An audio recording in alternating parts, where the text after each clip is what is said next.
Everyone.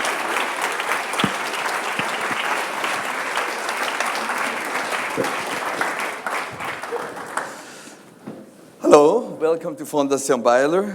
As the director, I have the pleasure and privilege to introduce you to someone who does not need any introduction.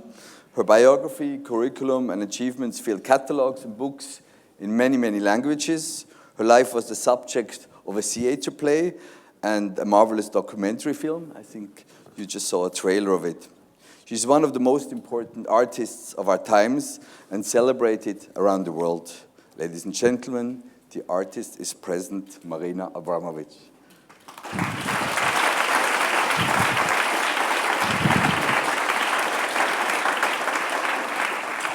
So, welcome back to Basel, Marina. We're delighted that you have returned to Switzerland for another major production. After Nude with Skeleton at our Basel's Art Unlimited, I think it was 2005, and The Life and Death of Marina Abramovic at Theater Basel 2012, Marina Abramovic Institute presence at the Tangeli Museum last year, and most recently your participation at 14 Rooms, co-organized by Fondation Beyeler, Theater Basel and Art Basel. Now you're presenting The Artist is an Explorer at our museum for one day. Can you please tell us what the artists have been exploring and what the visitors are going to experience? So I know that I have to conversation with Mr. Keller, but I would like to talk to all of you, so I will turn this way a little bit. So, Martha Graham a long time ago said, for her, when the dancer dance is the holy ground. And I, after performing more than 40 years, I made a little bit of the adjustment of her statement. And for me, wherever public stand is a holy ground. So, because performance doesn't really exist without public. Public complete the work. It's all about chemistry between public and performer, who actually matters, and then the works have to happen.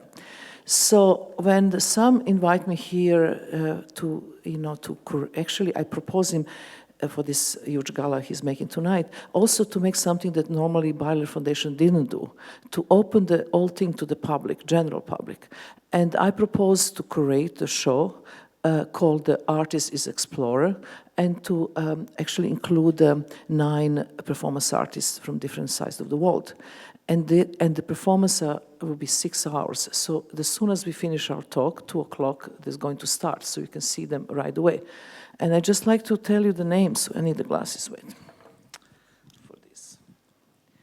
And the names of different people. So first one, Anna Bernstein. She is from Sweden. And her performance is going to be everywhere. So you can see her doesn't have a really fixed space. Then we have Abraham Brody, who lives in the United States, but is Lithuanian. Then Rebecca Davis, American. Iman Duan, Chinese. Paula Grazia, Brazilian. Kila Orlili, English. Lindsay Peisinger, American. Melati Suradami, Indonesian. And Nikova Šeljari from Italy. So as you see, it's really international group. Actually, I don't have one Swiss, by the way. I don't know what happened, but next time. But anyway, so what for me, in my practice, I understood that the importance of long durational work of art in performance. And why long durational? Because not just the artists need the time to get into a certain state of mind, public need the same time to actually, they can get into that state of mind to understand and to follow the performance.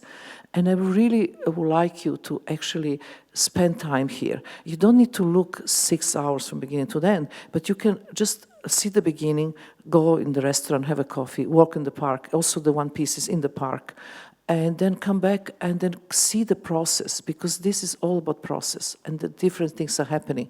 And to see what happened with the time and the performer going through that amount of time.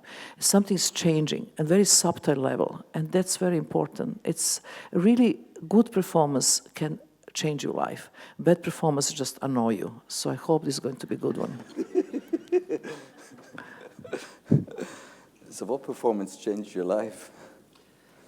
You know, Absolutely. I'm too lazy in my life to change anything, but I made such a high demands on myself when I do performance. So I use all my willpower and then I do it. And performance changed my life. My life doesn't change me. It's performance who does. So you mentioned that it's quite unusual what you're presenting here in this kind of museum. Together with Courbet, by the way. Don't forget that. Yeah. So tell us about how is it for you and the young artists who are performing here today to perform in a museum that's known for its paintings and sculptures Yeah, but you know, we are in the 21st century, and we have to also think about what is the function of the museum. What museum is supposed to do? Just show the past, or also reflect on the present, and also have some kind of prediction of future. I think the good museum have to have all these three elements: past, present, future. And I think that you're pretty courageous that you invite us, and we are doing this in your museum, because you know you can be criticized. What you do with that? Well, it's part of it. As long as the building's still standing tomorrow, I will be delighted. We don't know that. You just mentioned Gustave Courbet, and his legendary work L'Origine du Monde is presented here for the first time in a German-speaking country, thanks to the generosity of the Musée d'Orsay in Paris. This unknown but world-famous masterpiece was hidden since its creation for over a century and has only been presented to the public in the last 20 years. You went to look at it yesterday and the day before yesterday. So what did you see? Which is wonderful, this how incredible contemporary this origin of the world is still today, and how still is disturbing even today in so many cultures, and not even be possible to be shown freely if you think about the world today. And which he really made me think, what is the function of art, and what is our responsibility of an artist? And I always believe that art have to have so many layers of meaning, and is not just enough to be political. Let's say if the art is only political, next day is old newspaper and you don't care about, so become old and dated. But what if the art is a social and political and spiritual and predicting future? That's another very important component. And disturbing, and ask the questions, not always answering, but ask the question, and to be oxygen of society. If they have all these layers, so every society take what he needs at the moment to use and to go further. And I always say that my entire perception of the world is actually in two categories. That's simple: originals and others, and that's it.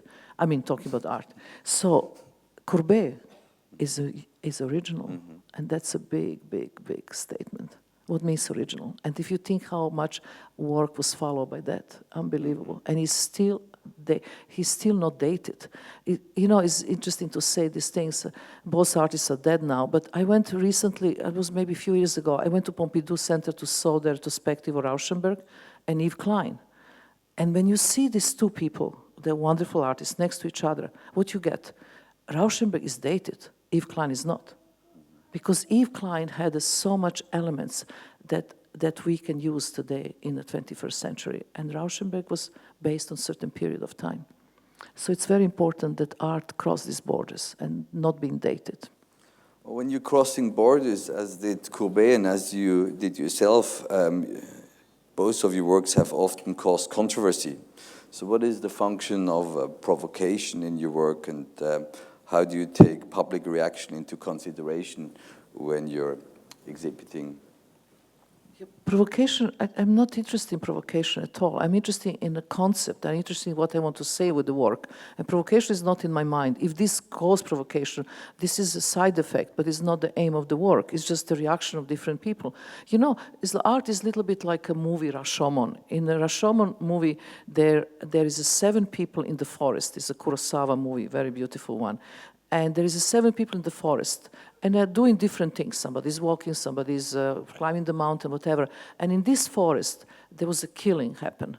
And these 7 people, each of them felt something happen. Some hear the voice, some steps. So they're sitting around the fire in the movie, and they're telling the story. And there was one killing, 7 different stories. And art is a little bit like this. You know, you can come and see something which for somebody is provocation, for somebody is not at all. And, you know, I think artists should not read critics, because if I would read what the people is telling me about my work in the 70s, I will never be what I am now. So you decided, you could easily have shown only works by yourself here, but you decided to include younger artists. So I'm wondering, how is it for you? You've been a young artist, you just mentioned it, and how do you think it has changed for young artists today compared to when you were one? Oh, God, this is a good question. It's, you know, yes, when I was invited here, you give me, you know, 7 enormous spaces, half of the museum, and of course I could just show my own work. But I found this was not the right thing to do. I think when you come to the certain age of in your work, when you come to a certain age of being accepted already, you have to be generous to young artists. You have to, you know how difficult it was when you was young, and why not give them this possibility? And plus, for me, performance art is such a difficult form of art. It's not shown many places. It's not shown in the museums, and been always nobody territory. You know, photography and film became, you know, mainstream art very soon, but not performance. So when I get this possibility now to show something in the museum, I want to give space to young artists, not to myself. I think that's really the right thing to do. And, you know, it is a wonderful book to read. It's the kids, Just the Kids from Patti Smith and Mapperton. I don't know if you read, it's like paper book you can read. And they're talking about 70s. And she described, Patti Smith, so well, 70s.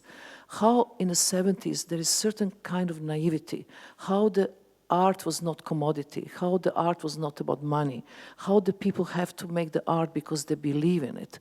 You know, when you ask, when you ask young kid and you say, what you like to be?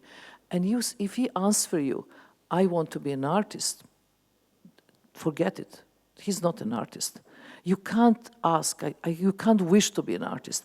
It's like wishing, can I breathe or not? You don't ask yourself, can you breathe? You are or you're not. It's not like you're going to be. It's not coming. It's DNA. You just are an artist. It's the same intensity like breathing. You wake up in the morning and you have to create, and it's out of question, you know. And then you create. Doesn't make you great artist. Just make you good artist. Just make you artist. Great artist is all other category. But then you know, another thing about young artists. Another question to ask is, you know, what kind of tool you need to express yourself, because you know, if you're a painter, your tool is a brush and canvas. Your sculpture, different materials. If you're working with a film, this is a film material. But the performance is a tool like anybody else. So when you know that your tool is performance, it's a very difficult tool. It's incredibly demanding because performance is so different than the painting. You know, you come to the museum and you have the painting on the wall, and you come next day and the painting is the wall again. But in performance, it's time-based art. You have to be in the space what happened. And it's also immaterial form of art because you actually have to feel, and feeling is immaterial. And the good performance, you feel entire body, and if not, you know, nothing happened. What I'm showing you here in the back is from the Artist is Present, the performance in MoMA, which I'm not showing my work, I'm showing reaction of the public. If the public have this reaction, something is right, you know, because they have to be moved. You have to create charismatic space, otherwise nothing works. And this is why this form of art has been so difficult for so many time, you know, till now. And this is why when you invite me here to make this event, I say, okay, let me give you 9 artists that I really believe they have that charisma. So you will go very soon and see them. So many artists at one point in their career, often early, they're doing performances, but very few like yourself have made it their main and sole practice and have done it over their whole career. Why is that? The reason is very simple. You know, to perform for a long period of time, it's such a difficult thing. It takes everything from you. It's, you know, in the 70s, there was so many performance artists. There was like lots of them. And and then, you want it to stop. You don't want it to be exposed to the public. You want to go to seclusion of your studio. You want to make your own work, have your own coffee, listen to music, go to have the friends. Performance art is crazy, difficult. I mean, look at me. I'm like nomad. I just been 3 months home. I just performed now in Serpentine for 3 months. And, you're like, you are the work. So you have to send yourself. You can't send, the box and then the show is somewhere else. And it's not easy work. It's very lonely life. And not many artists wanted to do that, not want to take that kind of risk. And for me, it was not a question. For me, it was like a breathing. I can't do anything else. I had to do this. So what is your work ultimately about? Wow, that's a deep question. Okay, so I have only one answer. It's very simple. First of all, I very, very early in my life, I had a very strong sense of responsibility and duty to society.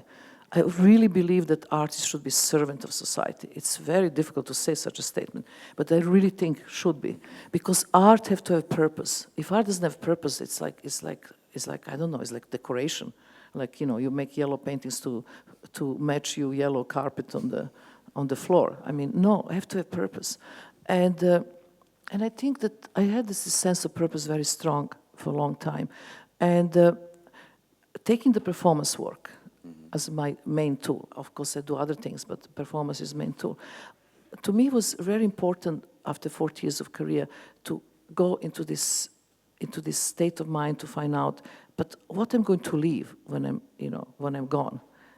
And I think that material goods to leave is not good enough, but the good idea can have a long, long life. And my good idea is to create something very material, institute that will actually embody long durational work of art, but not just long durational work of art, also art, science, and technology. All of this kind of big mix. So we can just go to okay, this is perfect timing. So this is the end of this. Wait, can we just go into this? I want to just show you this before you ask all the questions. Can we do it? At the back side, Serpentine. Okay, so this is the end of 716 hours. And then can we go to the next slide? So here, this is why I just finished this recently, about 2 weeks ago. So here was a very important moment in my career, because it's the first time that I could not do this before. I could not have this kind of confidence in myself to create something where is nothing there. To create this, actually, I was invited since 17 years ago to do a show in Serpentine where they want to have a video installations and the objects and the work and, documentation. And then finally, I didn't want to have another, curriculum vitae in my biography, okay, or another museum show. So I proposed to the museum, I called them in last January, I said, okay, what if I don't have anything at all? What if the public is my main work? And they said, well, how are you going to do this? I said, with nothing. Give me IKEA chairs, give me camping beds, give me headphones and lockers, which cost nothing. Art today costs so much money. This show was zero cost, literally. And so I'm just going to walk you through the show. Headphones.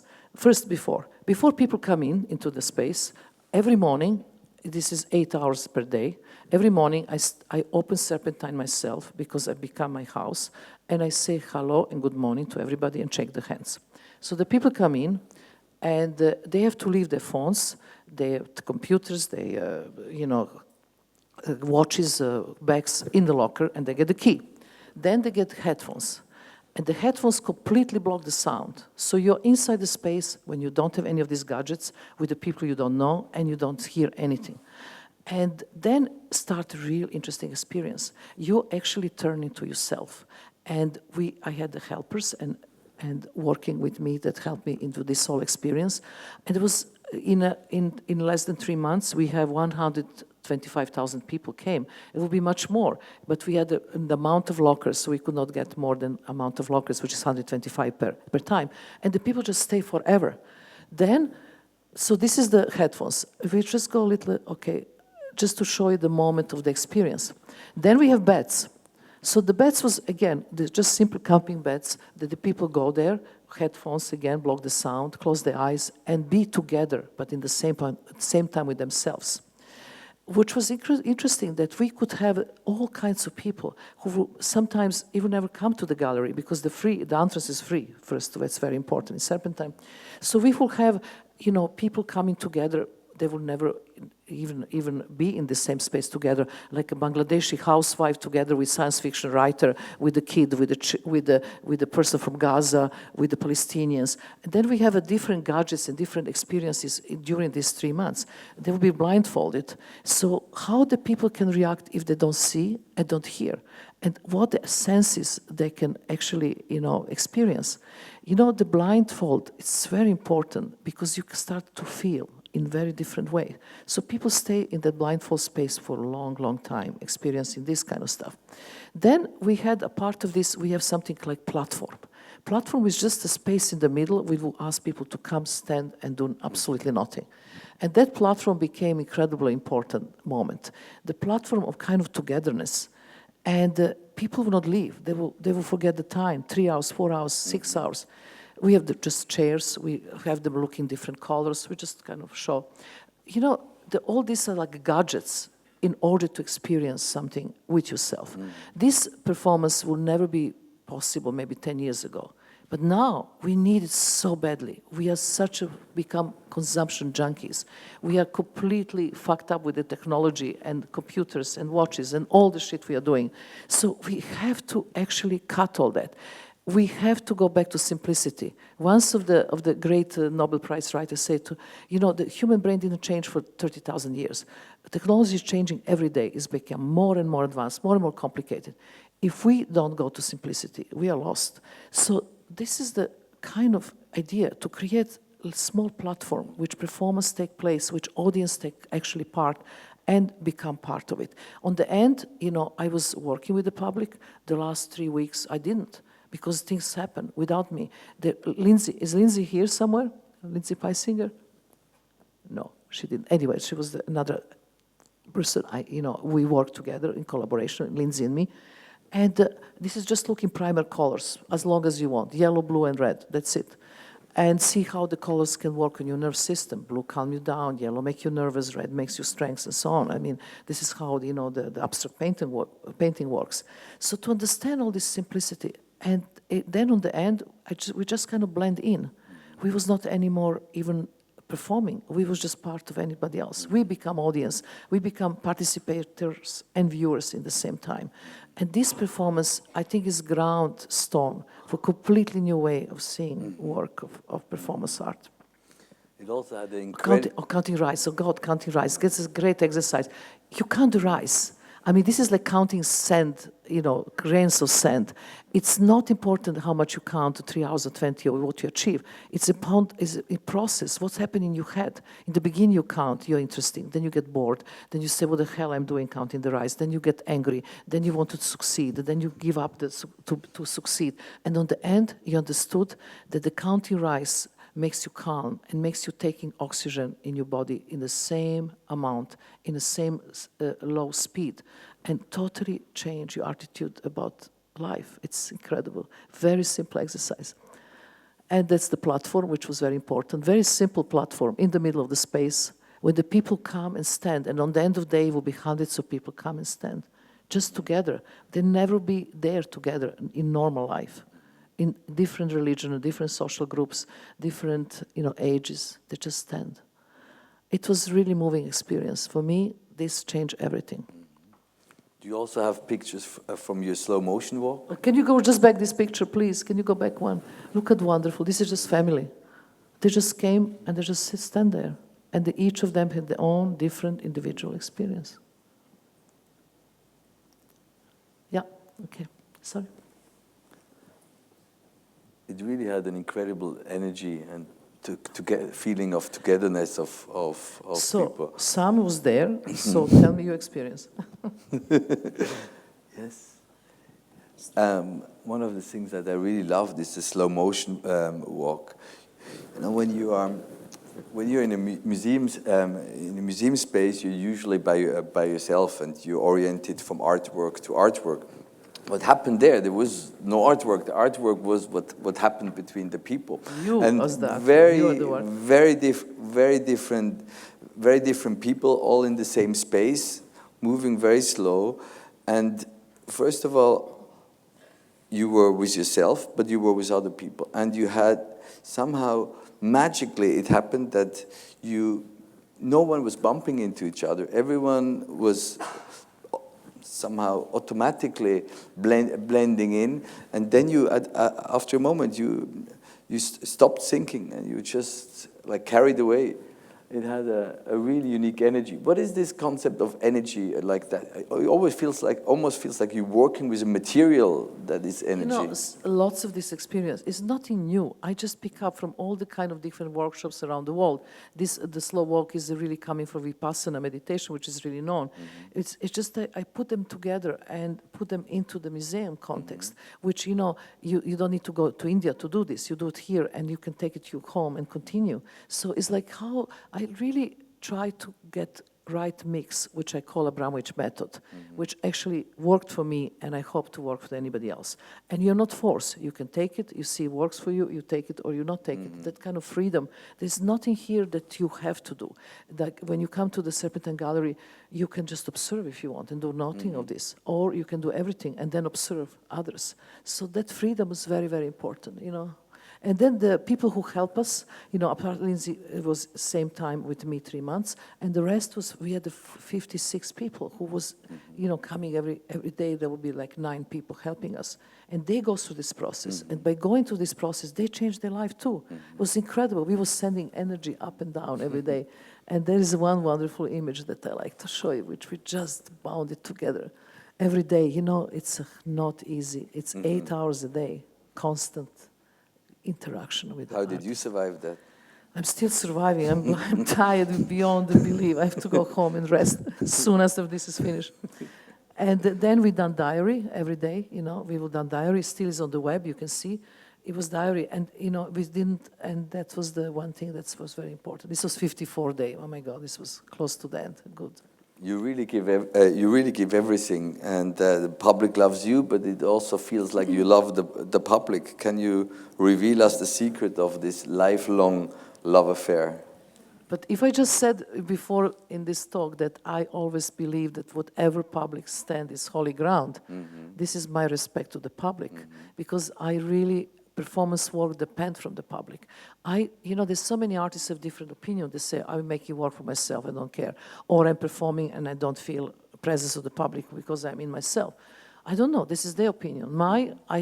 I feel every single person right in this room. If you go to the bathroom right now, I will notice and I will really wait for you to come back. Or if you don't come back, that means I'm doing something really wrong because energy is going down. So it's this kind of intensity I have to have in the space. And then I love them and they love me back because, you know, I give them everything. On the end of this performance was incredible because the rain on the last day, and was hundreds of people outside, and the people who was inside didn't want to leave, so we could not put new people. So I went outside in the umbrella, and I said to them, but you can't go in because we are still, you know, there are still people inside. And they say, we don't care. We just want to be part of it. We understood that even waiting is the part of that. Mm-hmm. And that's lots of love in between, you know, that kind of unconditional love for your public is very important to me. And because also, I think the one reason why the public maybe love me, because I show my vulnerability. I'm never presenting myself as any superhero. Mm-hmm. I show the old bad things. I show to public what I'm ashamed of. Mm-hmm. And that's something that mostly people don't do. And then when you do this, you are like, you know, they can project their own imperfection on me because I show mine. Mm-hmm. And, you know, and that's working both ways. So, and my public's super young. Mm-hmm. Young people, very young people, just really, I had this, it was a wonderful idea. I just want to tell you one little story of the Serpentine. You know, the limit age we had at 12 years, but this little boy was 11, but he wanted to come, so I let him in. And he was coming, he was torturing his parents to come, you know, after school. So they came maybe 10 times. And each time he come, he go to the platform, stand there, close his eyes, and he's like the cutest kid you saw. I don't have photo, with a little freckles, like a little painted, like little red freckles, ginger hair.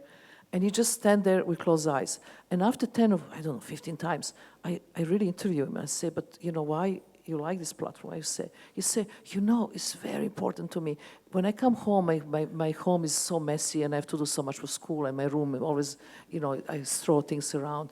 But since I've been in Serpentine, I go to the platform. I stand there for a while. I stand like an hour. It's crazy. He said, I go to my home.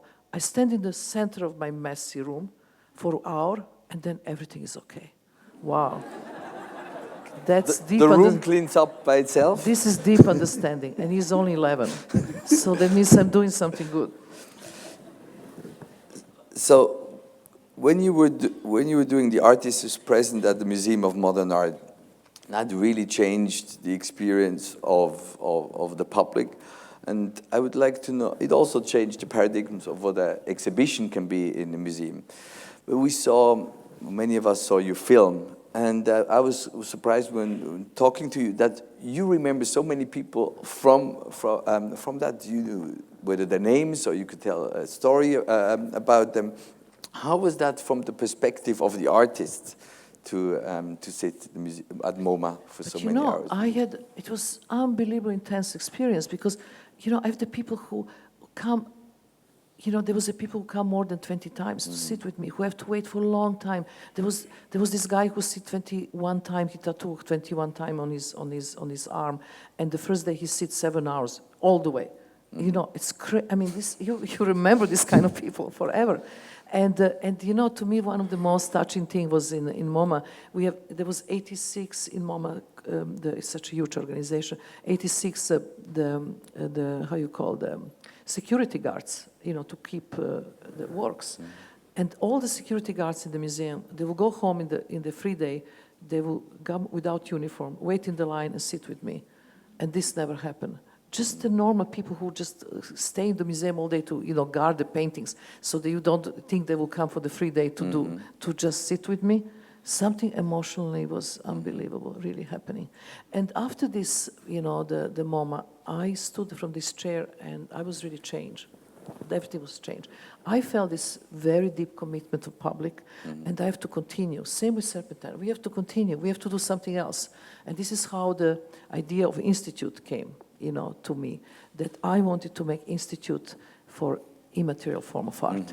And this institute, wait, can we go to institute now?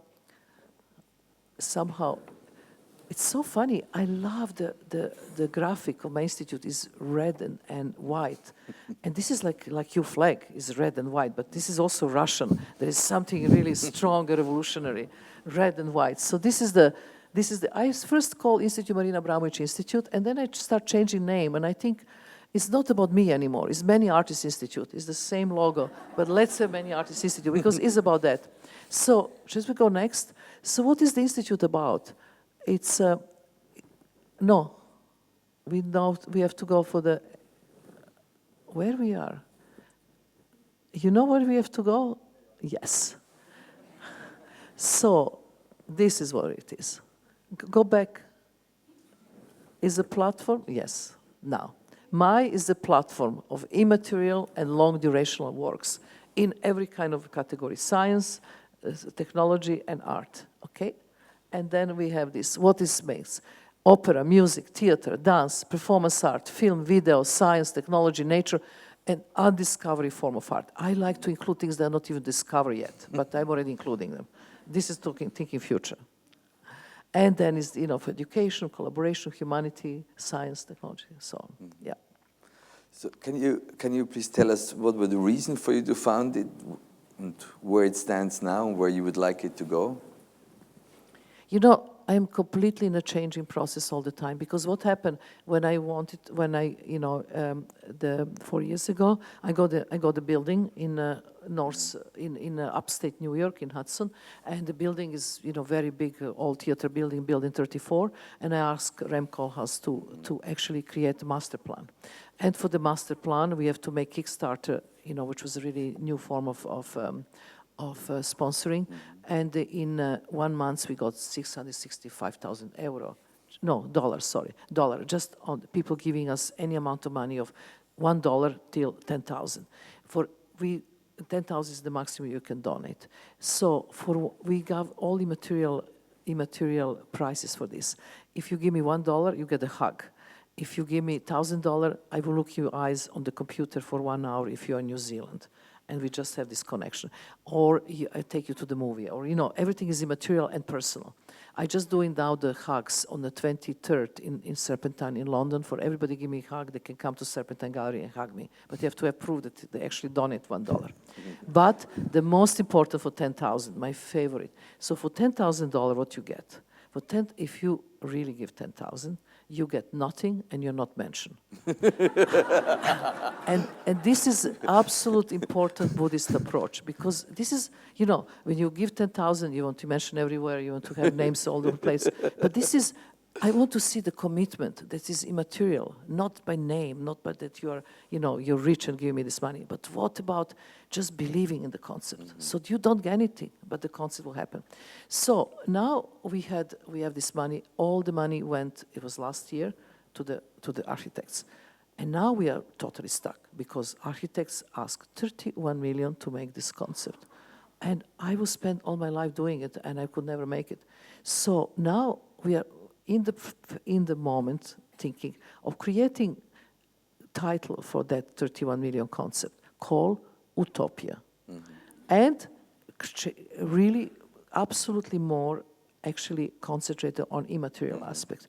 Because we understood after Serpentine, which I didn't have this knowledge before I just finished Serpentine, that actually I got this kind of confidence that we can do immaterial concept with a large amount of public. From even renting stadiums, any kind of museum spaces, huge, the workshop spaces, that we can work with the public, which is our duty actually, what I wanted to do on immaterial level.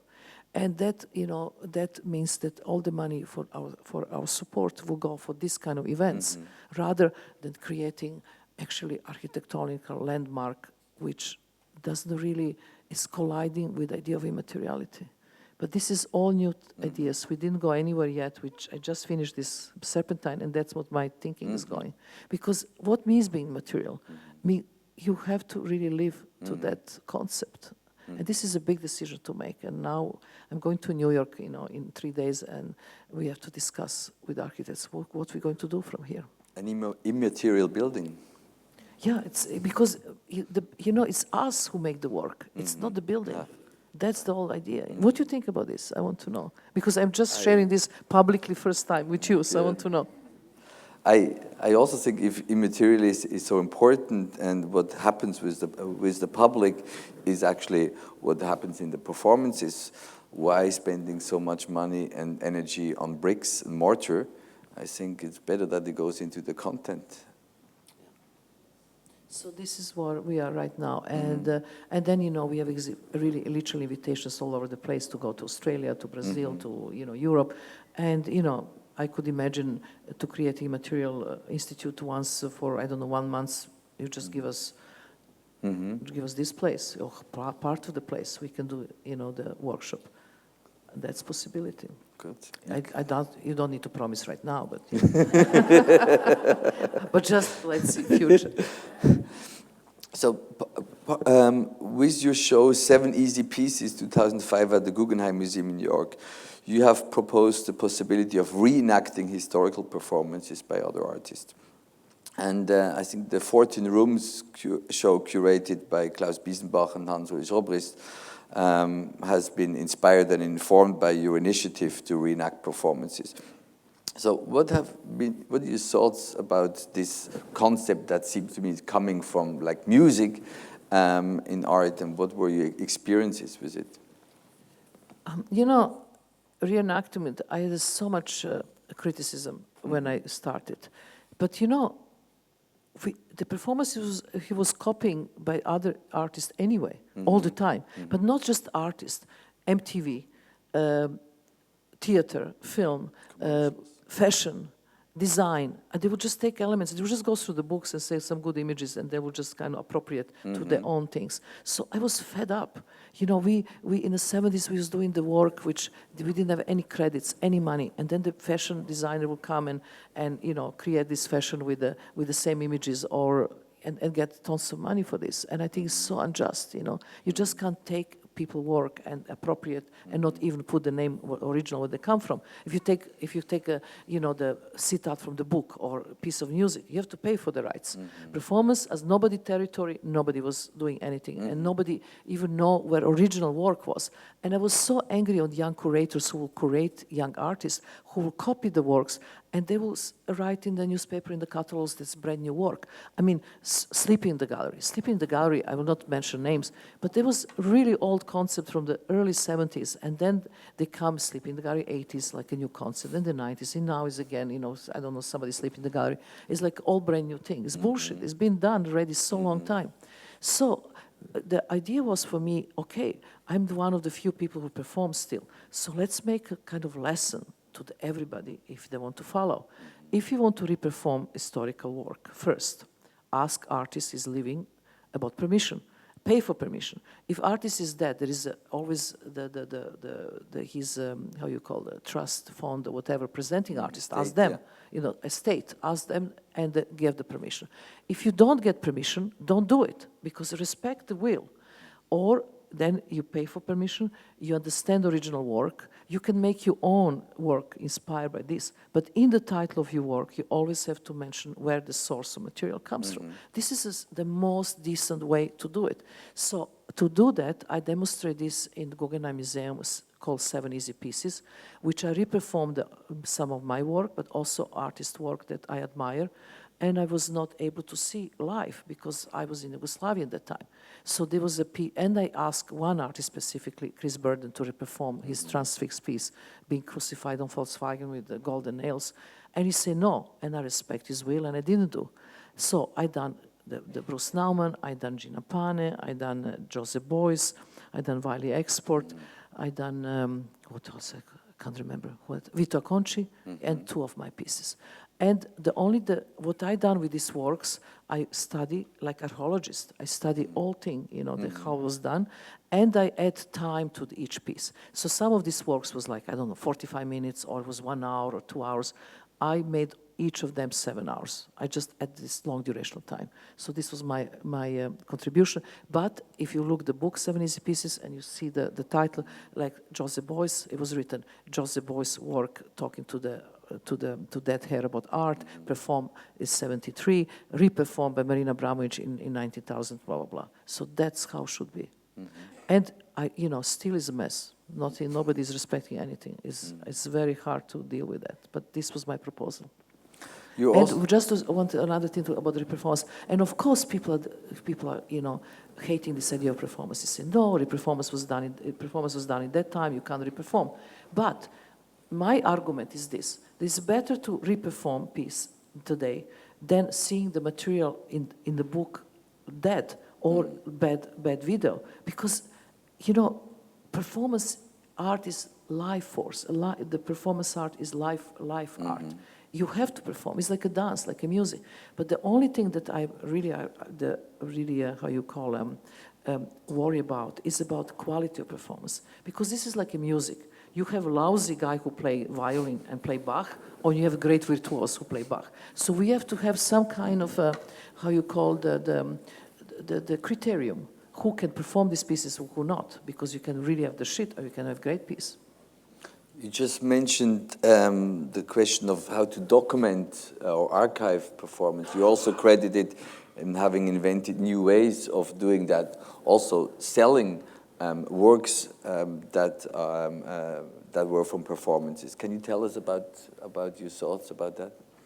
The archive performance, that's really, there's so many, it's interesting to look into past. In the early 70s, there was I would belong to that group of artists also who would believe that the performance is unique form and the documentation, we should never do it. So that you perform and that's it. You are there, you saw it, you didn't see, it's only word of mouth and documentation will not exist. And I done some performances like this without documentation.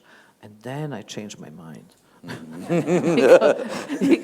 because then you're doing all this work and nothing is left. And then actually my first video I ever made, I have to tell you the story. My first video made because in Yugoslavia was no video to start with. We didn't have any of the money, technology, anything. So I was in Stockholm, And then they had a video camera, and there was this young video guy who came to me and said, "We will make video of your work." And I was super excited. I didn't know anything about technology, about video, anything. I was doing performance, and performance was called Art Must Be Beautiful.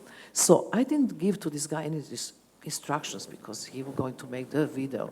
So I made performance 1 hour, and immediately after public left, I ran to backstage to see this famous video.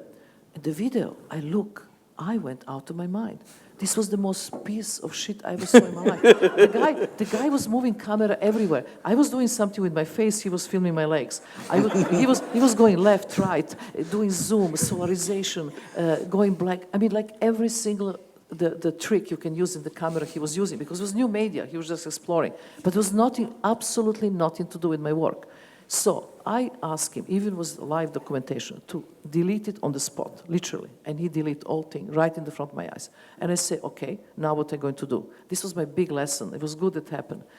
I say, okay, I put the camera here static. We choose the frame. I'm standing in the front of the camera. So the camera is my viewer. And you press on. And you go and smoke cigarette, and I do performance. And then I done it. And then I have a great documentation. And since then, I control everything. You just mentioned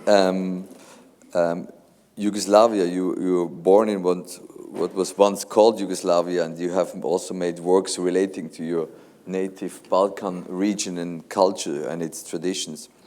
Switzerland has a significant minority of people originated from ex-Yugoslavia. Actually, in our football national team, I think they're even in the majority. And the main reason why our team made it to the World Cup. Tell us about... I don't know anything about football. Okay.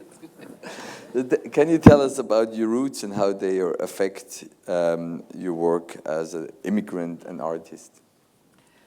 It's interesting. My email is Marina Abramovic. X stands for ex-European, ex-Yugoslav, ex-immigrant, ex-everything. It's really, I put X for two. I don't know. In the beginning, how the fact, you have DNA where you come from. Whatever you go is there. But at the same time, I don't see, I'm so way, since now, I left Yugoslavia in 1975, and I live everywhere. I live in Holland. I even have Dutch passport. I don't feel Dutch particularly. I work in Germany. I'm not German. I work in Japan. I'm definitely not Japanese. I now live in America. I'm not American. I don't feel anything. I belong to this group of modern nomads, which see the planet as a studio. And I've been so many times around the planet that I'm really thinking it's claustrophobic. It's not as big as we think. And when I saw the Richard Branson, I proposed him to give me one-way ticket because he's doing this trip out of space. But because I like to stay there, he doesn't need to bring, I don't need to go back. It's just one-way ticket to see what is behind up there. You really have a huge studio. Are you looking to enlarge it, or definitely out of space? But you obviously have a studio and office also in New York. Can you tell us about your studio practice, or how do you prepare your work? I hate studio. I never had studio in my life. Studio is a trap. Studio is like you go into the studio and what you see in art studio, full of computers and assistants working the computers. So why you don't call office? I call my staff office. I don't have studio. We have two offices. One office is the Abramovic LLC, which where is Giuliano, who is my director of office? Can he stand up? There is the man. He is my left, right hand and everything. He works like hell. And we have the 5 people in this office working, the different things. Because, I actually do researches. I go away. I just been last 4 years going to Brazil to work on shamanism, and I just finished a film on shamanism, which we're going to show next March in São Paulo. And then I do these researches when I go to the cultures, which I like to go to places that don't have Coca-Cola, electricity. There's not many left in the world. And, because I learn from nature, I learn from the people with special powers, or natives. This is my learning process. And then I come to the office and, and then organize work. We organize how we're going to do things, and the office is for that. But my studio is my head. I don't have I have storage. I make the works and then go to storage, but I don't have physical space. If you ask me to go to studio, I don't have it. I don't like it. I don't like the idea of going to any place regularly all the time because this creates habits, and habits is terrible for art. You have to live life, and life takes you everywhere. So life recently took you to Brazil, you just mentioned it. Can you tell us about your journey and who you met and what kind of projects are coming out of that? It's a crazy story. Anyway, it's not Brazil, I also lived 1 year with Aborigines in Central Australian desert. I went to different deserts. I went lots of work with Tibetans. I mean, just different things. Can I tell you some funny stories? Come on, this is too complicated because anyway, you're going to see the movie. Can I tell you my great story about Tibetans? Working with Tibetans was a great, great learning. So that's the story. I was invited in the monastery of 7,000 monks. It's the south of India, close to Bangalore. His Holiness Dalai Lama was making huge concert of the music that actually he think the music can united world, against, it bring the peace against the war and so on. So he invited in this concert in Bangalore the people from Zulu, Palestinian, Jewish community, Catholics, Orthodox, you can possibly imagine every single Tibetan singer, all the Buddhist traditions. And he asked me that I choreograph the different Buddhist traditions, because you have Theravada and you have the how you call the Zen Buddhism, and you have there's so many Mahayana, Hinayana, and so on, different traditions, and they all have the different ideas how things should be done. So in this monastery, including the Buddhist nuns, which normally they're separate, so 109. It's a huge amount for all different Buddhist tradition. I got these 109 people to choreograph them for this festival, to make something for the stage.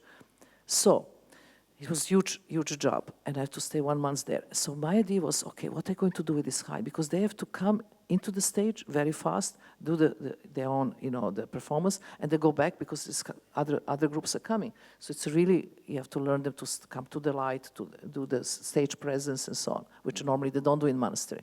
So I got these 9 people, and I said to the monastery, if you build me the benches like in the shape of pyramid, so that we can have, that when the curtain open, they have to have less than minute, they have the 109 monks have to come in the right position, and they have this pyramid, human pyramid, and they're going to sing Heart Sutra, which is like a really incredible prayer. And they have to, in less than minute, when the curtain come down, go out. 1 month take me to get these guys right, because they're funny, they're loving, they come in the wrong position, they're wrong, the 10 are down, and they have to be up and so on. So 1 month we work like hell, and we get to perfection. Less than minute going in, they sit, they sing, less than minute go out. So I was leaving to the Bangalore to now fix the light for the stage. And the abbot of the monastery come to me together with the secretary of His Holiness, which is with me going to the theater. He said to me, and he's in the car. He said to me, "I was so happy with your help. This was wonderful. We are very thankful. But there is one little problem." I said, "What's the problem?" In Tibetan Buddhism, nobody can be on the top because no pyramid. I say, "What?" I am 1 month working on this really hard, all day long. He said, but I say, "Excuse me, but why you could not tell me this before? You build they build all these things on wheels, and it's a huge construction." He said, "But you are your guest. We don't like to offend you." So I went tired and was like crazy. And I said, "Oh my God, what I can do?" So, and they left me on that. And then I start crying in the car, and this secretary of Dalai Lama, he looked at me, Dalbom Tulku, and he started laughing. And I said, "It's really tragic for me, but I work, what are we going to do?" And he said to me, "You know what? This is a perfect moment to learn. Let it go. Things will happen anyway." I said, "What do you mean anyway?" So I go to the theater. So I'm waiting for these monks. I can't do anything because they don't send me the benches. They don't send me anything. They come. They sit whatever they want. They sing the sutra. They leave. And the Dalai Lama, evening the concert, he told me that I'd done so much for community, and he, hold my hand. Everybody's super happy, and I feel miserable. I feel I didn't do anything. I feel it was complete failure, and I think this was my last thing with the Tibetan Buddhist. Then 2 years later, I got another invitation because they say that in the letter how good was the first one. They invite me second time. So this is really good lesson. So I come second time. I say, what are you going to do? Now there are only 12 monks. And there is a Berlin festival, of the international festival of the Haus der Welt, they're doing it with the different indigenous groups. And they want me to choreograph 12 Lama dancing and Lama chanting for this occasion, which is even more difficult because Lama dancing, Lama chanting, they go for months. And now you have to really fix them on time. The entire thing have to be 90 minutes. So I have to, change the costumes on time. They have to come in the right position on the light. They have to rehearse. Hell, lots of stuff. But 12, so it's much less. So I go to another monastery and I rehearse with this group. And everything went fine and I go back.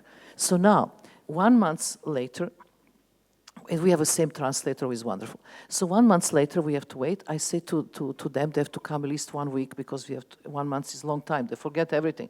So we have to kind of, rehearse in Berlin. I'm on the airport. I'm waiting for the monks. So his secretary, Holiness, come first, and the translator comes first. And then there come 12 monks. I never saw these 12 monks in my life. They're completely different monks. I say, who are these guys? I said, where is my monks? He said, oh, but they didn't have passports. This is the ones with passports.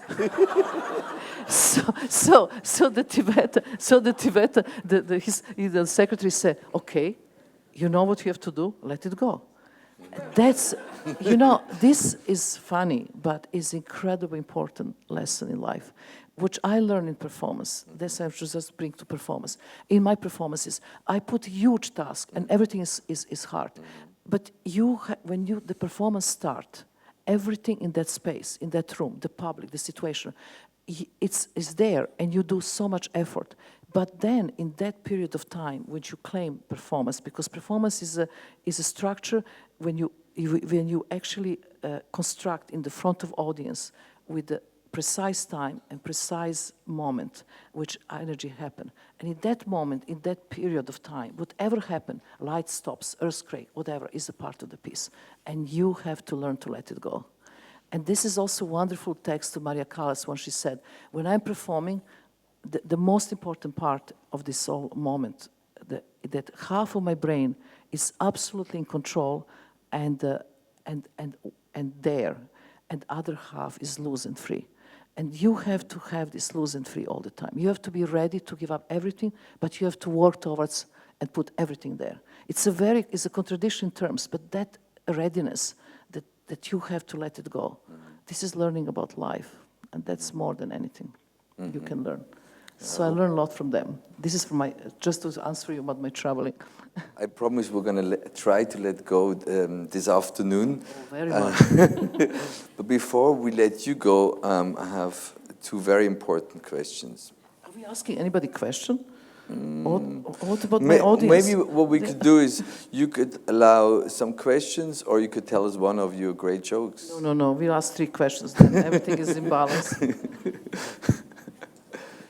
So, who has a question or wants to tell a great 3 questions, joke? and then we have to go to see performances because they start already, and I want to.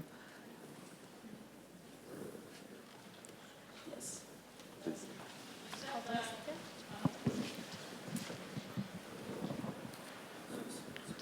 You said that actually in a performance you are the piece of art, and then you were talking about reenactment of performances. So do you think that another person than the actual artist that made a performance can reenact a performance? Reenact his own performance? No, like another person can actually do one of your performances. That it would be this is what I'm doing all the time. I mean, my retrospective in MoMA, we had something like 46 people performing my work. Yeah, it's happening all the time. So for you, it's really like the same piece of art. Sorry? For you, it is the same piece of art in the end. No, the people doing performances, they are interpreting the work. And I don't understand exactly the question, but I completely open the performance to everybody. I really like to be asked for permission, which people mostly don't.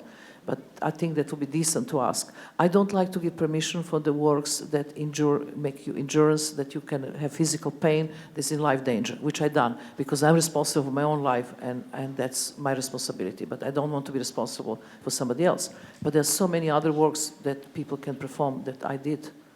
And then the person who performed, this is work performed by somebody else. It's the same like you performing Bach or you re-performing Pina Bausch, or, you know. There's no difference. Did I answer your question? I didn't. Yeah, thank you. But I didn't understand exactly what you mean. For me it's sorry. For me it's like watching a performance. It's a lot about the person performing, and I understand that you see it's like an interpretation. But yes, I often have the feeling that like people, for example, if they experience a performance by boys.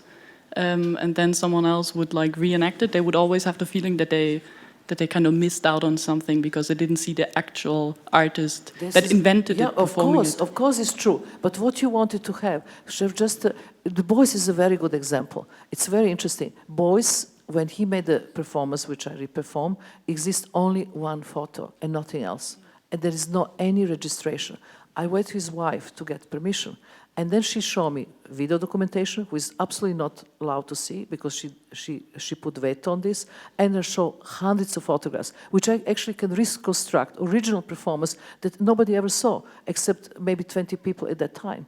So it's very interesting how you can work with archaeological material. But of course, original is always like this, and interpretation is interpretation. This is no question. And you know, if you perform my piece, I still, it's still you're interpreting. But if I re-perform the Gina Pane, it's only interpretation of me re-performing Gina Pane. That's clear. I'm not taking this as a, I'm not claiming anything. Well, that was exactly the question. Thank you. Yeah. So one man and then woman.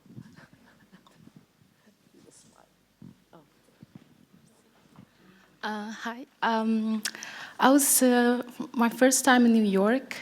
I was together with my husband, and we went to your retrospective at MoMA and to the artists present, and I was very happy because it was a happy coincidence. We didn't sit together with you. I didn't sit together with you, but I sat with the other people within this space. So I wanted to share with you that this.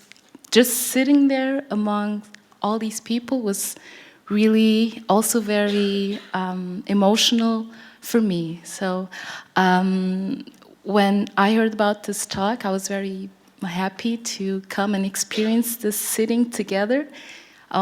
Also, this having this nice talk. And also, I had the idea of asking you for a hug, since I also participated at your Many Artists Institute. Definitely, come here right now.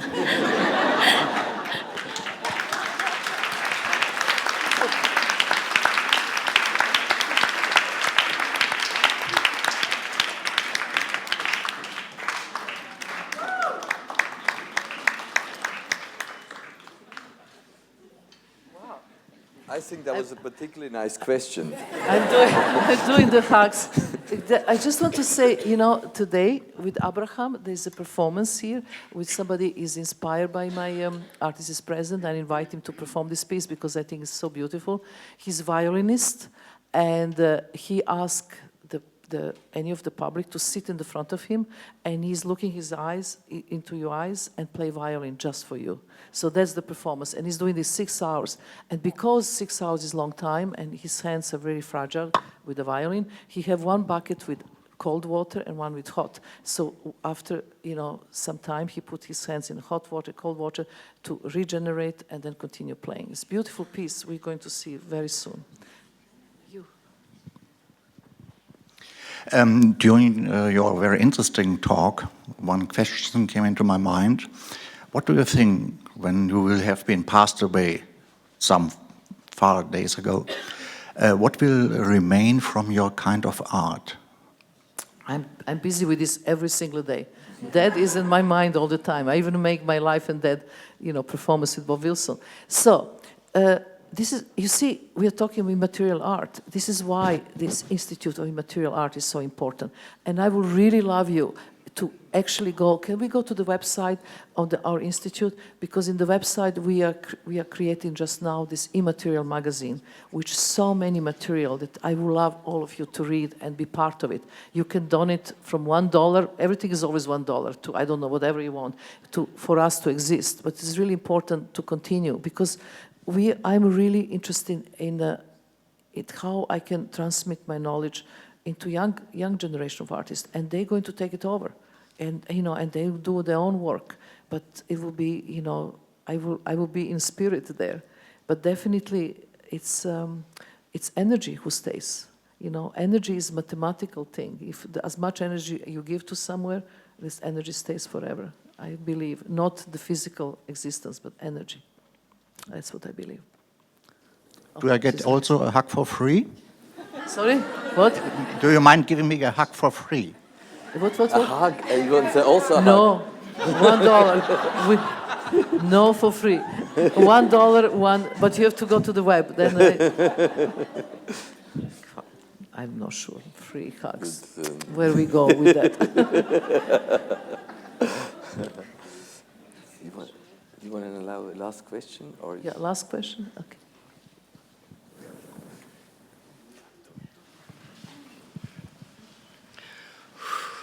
I have a question. Do you think as a young person you should boycott like magazines or publicity or something which can make your mind probably bringing it on a wrong way? Or do you think just living on your own world is better? Wow, that's advice. Okay. Dr. Abramovic will tell you now. What? Sorry? Said Dr. Abramovic will tell you now what to do. Okay. No, it's nothing wrong with things are as they are. You can't just kind of put yourself in the black box and not look in magazines, not look at advertising, not see what's going on television. That's how is life. Which is very important is, I'm going to give you a great, just a little tip and try to do it and see what happens. You wake up in the morning and you're full of energy. And what you do, you go and spend all energy with the friends or shopping or do things, and then you come home and you're exhausted. But if you wake up one of these mornings and you have lots of energy, and you know what you should do? Switch your telephone, switch television, switch any kind of, don't look the watch, take your chair, sit just on the chair in the middle of your space and do absolutely nothing. And see what happened to this energy. Energy is not going outwards to be used, energy is going inwards. And that energy who goes inwards make your mind so much more clear.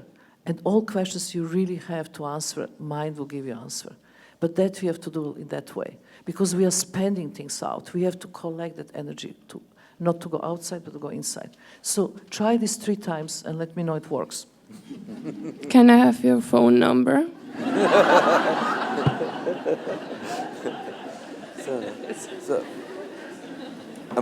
Marina, and for those of us who wake up in the morning with no energy and no time, please, can you give some advice as well? Of course, don't drink night before.